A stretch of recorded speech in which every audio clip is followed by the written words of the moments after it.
जिला खबर जिला खबर रे देखंतु सुंदरगढ़ जिला खबर गत 15 तारिख में बड़गाँ में जुग्म जन अभियोग शुणाणी बड़गाँ ब्लॉक परिसर में अनुष्ठित हो जाएगी। एथिरे जिलापाल डाक्तर शुभंकर महापात्र एवं आरक्षी अधीक्षक श्रीमती अमृता पाल कौर उपस्थित रही जनसाधारण अभियोग गुड़िकर शुणाणी करथिले।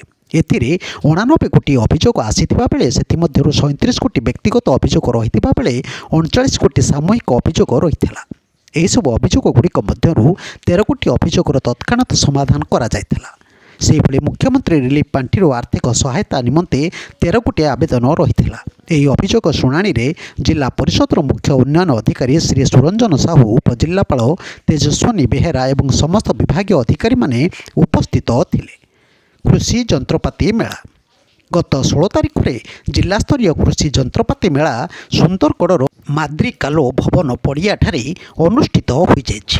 ଏହି ମେଳାକୁ ଜିଲ୍ଲାପାଳ ଡାକ୍ତର ଶୁଭଙ୍କର ମହାପାତ୍ର ଉଦ୍ଘାଟନ କରିଥିଲେ। ଏହି ମେଳା 16 ତାରିଖରୁ 20 ତାରିଖ ପର୍ଯ୍ୟନ୍ତ ଚାଲିବ। କୃଷକମାନଙ୍କୁ ଆଧୁନିକ ଯନ୍ତ୍ର ଓ ପ୍ରଯୁକ୍ତି ପ୍ରଦାନ କରି ଅଧିକ କୃଷି ଉତ୍ପାଦନ ବୃଦ୍ଧି ଉଦ୍ଦେଶ୍ୟରେ ଏହି ମେଳାର ଆୟୋଜନ। କୃଷକମାନଙ୍କୁ ନୂତନ ଯନ୍ତ୍ର ଓ କୃଷି ଉପକରଣ ସହିତ ପରିଚୟ କରିବା ତଥା ବିକ୍ରେତା ଓ ଆର୍ଥିକ ଅନୁଷ୍ଠାନ, ସରକାରୀ ବିଭାଗ ଆଦି ସଂଯୋଗୀକରଣକୁ ସୁନିଶ୍ଚିତ କରିବା ଓ କୃଷି ଯନ୍ତ୍ରପାତିକୁ କିପରି ବ୍ୟବହାର କରିବା ତା ଉପରେ ଏକ ଡେମୋନ୍ଷ୍ଟ୍ରେସନ କରାଯାଇଥିଲା। ଏଥିରେ ଜିଲ୍ଲା ମୁଖ୍ୟ କୃଷି ଅଧିକାରୀ ଶ୍ରୀ ଲାଲ ବିହାରୀ ମଲ୍ଲିକ ସ୍ୱାଗତ ଭାଷଣ ଦେବା ପୂର୍ବକ କାର୍ଯ୍ୟକ୍ରମର ଉଦ୍ଦେଶ୍ୟ ତଥା ଆଭିମୁଖ୍ୟ ଉପରେ ବକ୍ତବ୍ୟ ରଖିଥିଲେ।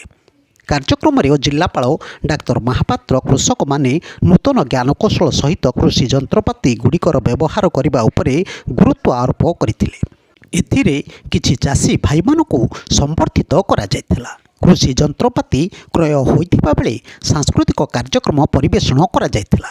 କାର୍ଯ୍ୟକ୍ରମରେ ସଦର ଉପଜିଲ୍ଲାପାଳ ତେଜସ୍ୱନୀ ବେହେରା, ଅଧୀକ୍ଷଣ ଯନ୍ତ୍ରୀ କୃଷି ଉତ୍ତରାଞ୍ଚଳ ଶ୍ରୀ ନରେନ୍ଦ୍ର କୁମାର ପଣ୍ଡା, ଜିଲ୍ଲା ମୁଖ୍ୟ ପ୍ରାଣୀ ଚିକିତ୍ସାଧାରୀ ଡାକ୍ତର ସନ୍ତୋଷ ପାଣିଗ୍ରାହୀ, ଉଦ୍ୟାନ କୃଷି ଉପନିର୍ଦ୍ଦେଶକ ଶ୍ରୀ ସୁକାନ୍ତ ନାୟକ, କାର୍ଯ୍ୟନିର୍ବାହୀ ଯନ୍ତ୍ରୀ କୃଷି ଶ୍ରୀ ପରମାନନ୍ଦ ପ୍ରଧାନ ଓ ଏଆଇସିର ଜିଲ୍ଲା ପରିଚାଳକ ଶ୍ରୀ ସୁବୋଧ ତନୟ ପାଣିଗ୍ରାହୀ ଓ ସମସ୍ତ ଜିଲ୍ଲା କୃଷି ଅଧିକାରୀ ଓ ସମସ୍ତ ବ୍ଲକ ଅଧିକାରୀମାନେ ଓ କୃଷକ ଏଥିରେ ଯୋଗ ଦେଇଥିଲେ।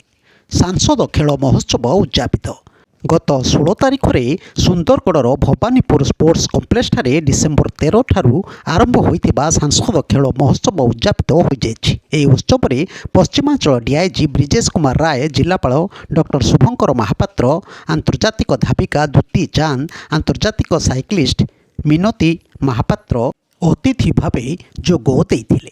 ବିଗତ 4 ଦିନ ଧରି ଚାଲିଥିବା ଏହି ସାଂସଦ କ୍ରୀଡ଼ା ମହୋତ୍ସବରେ 15 ଗୋଟି ବର୍ଗରେ ସମଗ୍ର 7 କୋଟି ବିଧାନସଭା କ୍ଷେତ୍ରରେ ପ୍ରାୟ 33,000ରୁ ଉର୍ଦ୍ଧ୍ୱ ଛାତ୍ରଛାତ୍ରୀମାନେ ପଞ୍ଜୀକରଣ କରିଥିଲେ। ଗ୍ରାମ ପଞ୍ଚାୟତ ସ୍ତର, ବ୍ଲକ ସ୍ତର ଦେଇ 3,000ରୁ ଉର୍ଦ୍ଧ୍ୱ ଛାତ୍ରଛାତ୍ରୀ ଜିଲ୍ଲାସ୍ତରୀୟ ପ୍ରତିଯୋଗିତାରେ ଅଂଶଗ୍ରହଣ କରିଥିଲେ। ଏହି କାର୍ଯ୍ୟକ୍ରମରେ ଅତିରିକ୍ତ ଜିଲ୍ଲାପାଳ ଶ୍ରୀ ସୁରଜ ପଟ୍ଟନାୟକ, ଏକ୍ସ ଏମ୍ଏଲ୍ଏ ଶ୍ରୀମତୀ କୁସୁମ ଟେଟେ, ଜିଲ୍ଲା ସଭାପତି ଶ୍ରୀ ଗିରୀଶ ଚନ୍ଦ୍ର ସାହୁ, ଯଶବନ୍ତ ସାହୁ, ଓଡ଼ିଶା ତୀରନ୍ଦାଜ ସଂଘର ଉପସଭାପତି ତଥା ସାଂସଦ ଖେଳ ମହୋତ୍ସବ ଜିଲ୍ଲା ସଂଯୋଜକ ଶ୍ରୀ ବଟକେଶ୍ୱର ମିଶ୍ର, ବରିଷ୍ଠ ନେତ୍ରୀ ଶ୍ରୀମତୀ ସୁକେଶୀ ଓରାମ, ସହ ସଂଯୋଜକ ଅଭୟ ପଟ୍ଟନାୟକ, ଜିଲ୍ଲା କ୍ରୀଡ଼ା ଅଧିକାରୀ ଶ୍ରୀ ତେଜ କୁମାର ଖେସ, ଶ୍ରୀ ନରସିଂହ ମିଞ୍ଜ, ଅନ୍ୟାନ୍ୟ ବରିଷ୍ଠ ନେତୃବୃନ୍ଦ ଯୋଗ ଦେଇଥିଲେ।